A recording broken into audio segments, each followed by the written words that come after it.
Okay, so I was looking at some obvious observation. A paper towel. Paper towel. Just a few minutes ago, I was using a paper towel to pick up some, something wet, some residue. And I was cleaning my bag, had some water in it, and I used a paper towel. And of course, what's it gonna do? It's gonna get soggy. It's gonna pick up the water, and then I need to use a second sheet of a paper towel to clean it up. And then, it's gonna soak up more of the water, but now most of it's gone. And so I can keep using this paper towel because it's not fully soaked, but I can also just switch it out for a new one. And you might think, oh, just keep using the one you have because it's not completely used up. But when I switched it out to a completely dry one, I saw that, okay, it's picking up, a lot better. It's picking up a lot better, a lot more. It's a lot more efficient. And the drier the paper towel, basically, the better it's going to pick up water. Right. So I was connecting that for myself in terms of excellence.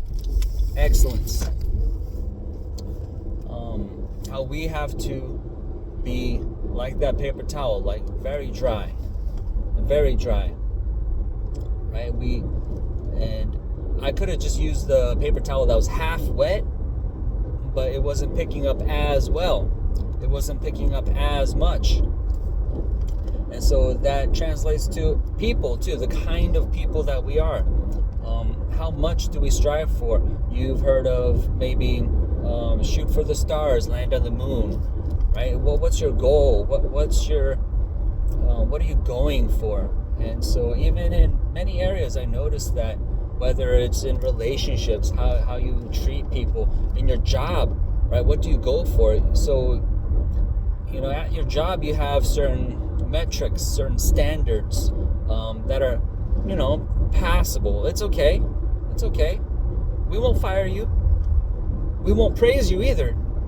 We won't highlight you. We won't give you any rewards, no awards, no recognition. But we're not going to fire you. I mean, you're doing the job, right? You're doing it. We thank you. We appreciate you being here and doing the work. When we notice you being here, you're here. Oh, I didn't know you're still here, right? You're kind of invisible. You're humdrum, not excellent, not terrible, and you might do that on purpose. Just middle of the line, right? Average. You might want to just get by. I'm not here to be excellent. I'm just here to get my money and get out. And you don't care about the company. You care about other things. You don't want to exert yourself here too much. It's not your company, right? And so that shows, right, in the work, people, in the customer satisfaction, right? People come away with a certain sense of, I love this place, or not, right? Whatever. You could go to any store, this one or that one. But some places you say, no, this one. We got to go to this one. If you're going to go anywhere for this, go to this one, right? It stands out, a shining star. And so individuals, we can be like that at work, right? You excel, you set your eyes on, okay, what's the standard? What are we going for? What is excellence? Max it out, right? Try to perform your job duties perfectly. Yeah, you might be despised by your coworkers. Come on, why are you doing that? Don't try so hard. You don't need to do all that. Come sit back down here, rest with us, take a break a little longer. Don't polish that as much. Don't put that together with such concentration. It doesn't matter, right? Be like us, have our mindset. Sit back, relax, and they want you to join them. Because you can also make them look bad because the boss doesn't know that it's actually an achievable goal. If you actually do it, then he's going to look at us and say, hey, why aren't you doing it? It is possible. So yeah, in the job, you might not, right? You might not actually hit that criteria. They might have standards that are just unrealistically high, right? Like when they do the job advertisements, and they don't really expect you to meet all these criteria, but they just put it out there just in case, or just shooting for a really big fish, like just really good, excellent employee. We'll still hire you if you don't meet it, because we do need people in this role, right? So at your job, the standards might be like that, but if you still try, right? If you still try, knowing it's impossible, and you still try, then you're still going to get excellent results, right? You're still going to get an effect, right? Even though you didn't meet it, just because you're trying, putting effort in, right? Not exceeding, but you might be excelling, right? You might be, what is that word? It's another E word. Okay, so I was saying excellence, right? Shoot for it. You exert, that's the word. Exert effort, exert energy, right? Putting forth the strength of the power, right? The mind power, the muscle power. And so that's why we don't want to. That's why we don't like to do it, because it is a giving, it is a releasing, it is a relinquishing, right? You're spending, just like you spend money. Effort is spent, you lose energy, right? That's why you need to eat. Even if you don't do exercise, you just sit on a couch, your body's still using fuel to stay alive, to be alive, and to make your heart beat, to have your digestive system digest. And how much more if you're using your brain, using your legs, using your arms, talking with people, trying to be excellent, right? Doing more, going the extra mile. So you get different results. And so God, that's one of the lines along the lines that God talks to us by too, even in your secular work. Do it as unto the Lord. So then what does that look like, right?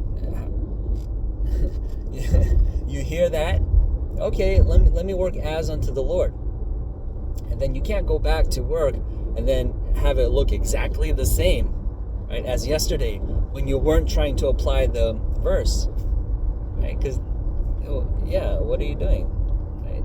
No, that's not what the verse means, right? Okay, as unto the Lord. That means I just have to dedicate it. Lord, this is for you, right? But nothing changes about your behavior, about your mindset, about how you work. And no, it's going to look different. Like we say sometimes, like it looks a certain way. It looks like something, right? No, it's gonna look different. So sometimes we talk about how it can't just be looks, right? Just can have a form and no power, right? But no, you're starting with power. You're starting with the scripture, starting with the truth of the Lord, and then that manifests as form. It shows up as form, right? You have power, you have a baby in there, it's going to show up as a baby born, right? You can't have a bloated belly for 9 months and then it deflate, and people are saying, oh, you gave birth? Where's the child? And you say, there is no child. They're going to be confused, right? That's not how it works. You're pregnant and you give birth, there should be a baby. Right? Where's the baby? And you can't say, calm down. Hey, it's not, you don't always get a baby. Hey, my faith, I have God in my heart. Hey, you can't question me. You can't judge me, right? I have a imaginary baby. Respect it. No, people are going to say, no, 9 months. We were concerned about you. We were, buying you whatever food you were craving, helping you with your morning sickness or whatever process. It involves extra care. It involves extra work, concern and care. And then after all that, no baby, nothing to show for it, right? So you're going to apply the scripture. Yes, as unto the Lord. Let me do that. Let me work as unto the Lord. And then you go to work and there's no difference, right? No. Whether it's that verse or a different verse at the workplace or any other area of your life, there should be development, progression, progress, change, right? We should see it. There should be a manifest, evident demonstration of things that are different, right? It's different than yesterday, different than last year. So it's a evident growth, right? It's going to be seen. Yes, it might start small, it might start buried, it might start invisible, it might be hard to detect the small changes, but it should go this way, right? More and more noticeable. So, go back to work, then you're going to be, right, working harder or working in your relationships, right? Making more effort to engage people in a pleasant way, in a way that is excellent, right? That excels, that is productive, that increases the effect and the atmosphere of your workplace. Oh, you shine. Oh, because of you, we're happy when we come to work. When it's the day that you work, we love it. We can tell the difference, right? Because of how you interact with your coworkers, how you do your duties diligently. Man, look at this guy's scores. Right? He's always in the green.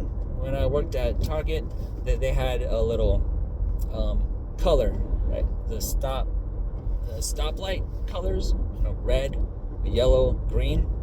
I was working the cash register, and if you're fast, right, that light stays green, and then you start to slow down, it goes to yellow, right? Oh man, you start feeling the pressure. It can't turn to red. I gotta pick it back up, get it to green, right? And then, so you're gonna have excellent scores, right? Oh, let me do this fast, right? Your boss is impressed. Wow, you're the only one here. They all green all the time, or 99% green. Wow, what kind of worker do we have here, right? Or you might give up, right? Going along with that scenario, because there's a balance there. Right, there's a balance, and I noticed that as I was working, I'm trying to get all greens because this is in my face. But as I strive to achieve all greens, this is being kind of falling to the wayside.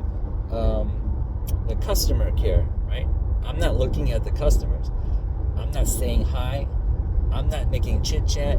I'm not smiling as much. I'm very concerned. Beep, beep, beep, beep. $5.99. Thank you. All right, next. Beep, beep. $10.99. Thank you. And the customers might feel like, I feel like we're not noticed. I feel like we're not respected. I feel like this guy, though he's fast, right? Might as well just use the self-checkout. It's like a machine. So, I noticed that. I was like, okay, so that's falling. Like I'm aware. I understand. If I was a customer, I'd want to be acknowledged. You feel the difference when they're like, oh, hi, how are you doing? How's your shopping experience? You found everything you need? Oh, you care for me. Oh, thank you. Wow, you're kind. Wow, we desire that from people, right? Kindness. And so, that's something we do, right? Being able to put yourself in someone else's shoes, being able to recall, okay, how did that make me feel? Right? That's critical. That's an essential element, ingredient in being able to fully realize and fully fulfill that law, right? Love others as you love yourself. Right? Treat others as you would want to be treated. How would you know, right? Except if you put yourself in their shoes. Use your imagination, use your memory. How did that make me feel? Right? God gave us emotions for that. That's compassion. Right? What's their passion? What's their feeling? What do they feel? Right? Jesus' own bowels turned, moved. Oh, I feel what you feel. Right? I love you. I'm gonna feel your feelings. Right? So, sometimes we make the error thinking, oh, love is just a feeling, the mushy feeling I have in my heart. Right? And he says, no, look, love makes you feel their feelings, right? Intentionally, right? Feel what they're feeling. Know what they're feeling. Try to understand. Care about what they feel. Care about others. No man like-minded. Everyone's minded of their own feelings, their own business, their own needs. But love says, no, I'm mindful of you. You're here. You're in my presence. You matter. I love you. How do you feel? What do you need? What are your needs? Right? Let me serve you. Let me minister. And that's seen as love, right? Not what we can tend to focus on in the worldly understanding of love, right? The sentimental, the romantic, the appearance, right? The softness, and only the gentleness of it, the affection part of it, right? So then that's what leads to us whining, right? Oh, you don't pay attention to me. You don't do this for me. You don't do it like Disney. You don't do it like the kings and the princes and the royal carpets and the long carpets and robes and, right, imagery, right? The fantasy of love, the real love, that God says, no, do this, wash people's feet, walk, right, in faith, and serve and believe, right, miraculously, provide food, feed them with doctrine, feed my sheep. I love them even as they start to hate you, as you love them more. Keep loving them, keep praying for them, make mention of them in your prayers, do not cease, right? Keep laboring, right? Build the house for them. Yeah, discipline your children even as it makes them angry, right? Because you're going to set them up, right? They're going to be mature as you do things, the work that is unthankful work, right? And then you're going to be able to smile upon it in heaven, looking down. Oh, look, they've matured, right? Now that I'm here. Oh, look, he's coming to himself. He remembers what I said. Oh, yeah, you get to smile in heaven. Right? Look, these churches that I built. Look, these people that I fed. Oh, look, they're doing it. Right? Oh, I imparted. Oh, look, it's replicating. Right? So, love. Right? Love. Being able to know, okay, how do you feel? What's it like for you? And so as a cashier, that came to mind. Oh, yeah, so I'm doing this to them. I think I know what they feel because I've been in that position. And that matters to me. I make it matter to me. So then I could start to balance it. Now it's tough, right? Oh, so yes, how are you? Oh, you want to tell me that story about your dog? Okay, yeah, well, oh. And oh no, it's falling. It's not green anymore. It's yellow. Right? Okay, well, suffer it. Right? Okay, yeah. I'll pick it up later. The next guy will be green. And so that's hard, right? Because I have my mind, my idea. I could go for this all green thing, and I could try to look good to others, look good on the outside, right? The boss is praising me, but actually I know that I'm not actually giving excellent customer service, but the boss thinks I am because he only sees the green light. He only sees that green. So then that could be deceitful, especially because God knows what I know, right? Okay, so you know you're compromising right here, just looking good over here where you're seen, but the excellent minded, right? They would say, no, I'm gonna do both. I'm gonna try to provide excellent customer service to the customers and give the boss what he likes, but they're contrary. You get this green and then you suffer there. And you try to appeal to the customers and then you suffer on the speed. You can't get both. You got to choose one. But the excellent minded says, though it's impossible, let me go for it. Let me try for it. I'm going to try to make the customers and the boss, right, both of them be be happy that I'm here for them and for him. That's impossible, but I'm going to try anyway, right? And what's that going to do? What's that going to do? That's going to set you apart, because that's going to make you grow, right? That's going to put you in a position, right? People are going to say, how do you do that? Well, because I tried. And even if you failed, right? Oh man, that was horrible. You went into the red. Yeah, because I was trying to understand, okay, how do I become an excellent person in the interpersonal actions, right? In the interactions with the people. All right, I think I got it. Now let me go back to being mindful of my speed so it doesn't go into the red. Right? Oh man, that felt bad. The boss said, "Hey, come over here. We need to talk." Oh man, that felt bad. Right? You explain to them. So I was trying to do this. I'm trying to get a sense of the balance. It might be a painful process, right? Yeah, you might have some dips, ups and downs. Other people that are just trying to do the average, just trying to look good to the boss, just trying to not going for all that, not trying to be excellent here and here. Right? They might not fall into the red. They might not fail here and there. But as you're going through this tumultuous process, because of your pure motive, because of your striving to be excellent, right? What's it going to look like in the end? What's it going to look like in the end of that process? Right? So that's the same for, in any area where people are striving for excellence. They're going to experience frustration and failure because of their effort. You're trying to become the gold medalist ice skating, right? Figure skater. Yeah, you're going to do all these flips, and they don't do flips, right? Twirls, spins, and maybe I don't know if that ever happened. Cut yourself, right, from those sharp blades, or twist an ankle or something, right? Oh man, yeah, that doesn't happen to me, because you're not going for gold, right? You're not putting yourself through this rigorous process. But what's going to happen to that person? They're going to be out for a season. They're going to be out for a while, recover, heal, get back into it. Wow, where's their mind? It's their mind that's taking them there. The mind that says, I will be excellent. I will not give up. They have a vision. They're going for it.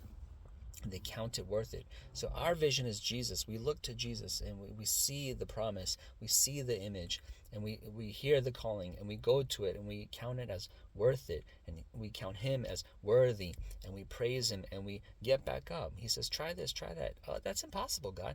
Try. Right? Don't make excuses. I think I'm going to fail. We'll try anyway. Yeah, you did fail. Right? But here, and now he's going to tell you.